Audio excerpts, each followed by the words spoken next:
Keep in mind, he was an actual cabinet secretary in the Obama administration. That was only a couple of years ago.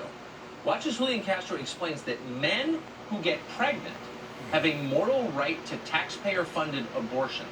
Not joking. Watch this. I don't believe only in reproductive freedom. I believe in reproductive justice. And, what that means is that just because a woman, or let's also not forget, someone in the trans community, a trans female, is poor, doesn't mean they shouldn't have the right to exercise that right to choose. And so they cheered. Behold late empire liberalism in full flower. Who exactly is the constituency for Castro's idea? Men dressed as women who get pregnant. That's the constituency.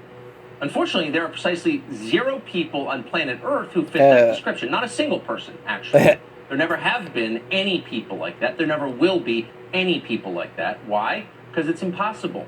Biological men cannot get pregnant. Pretending otherwise is lunacy. It's the very definition of lunacy. But Julian Castro doesn't care.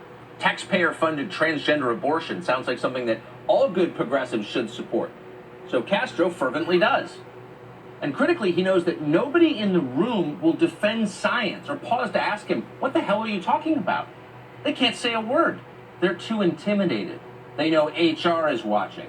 So they nod like monkeys, as if everything he's saying is completely sane. Oh, good point, Mr. Secretary. Trans females shouldn't have to pay for their own abortions. That's racist.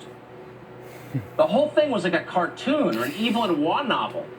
It went on like this all night. Here, for example, is Julian Castro agreeing with Elizabeth Warren that it shouldn't be illegal for foreigners to break our laws.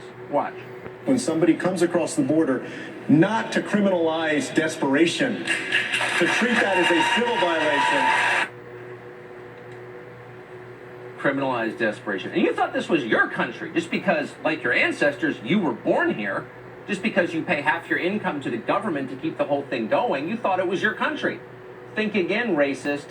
America belongs to the rest of the world. Your job is to shut up and pay for it.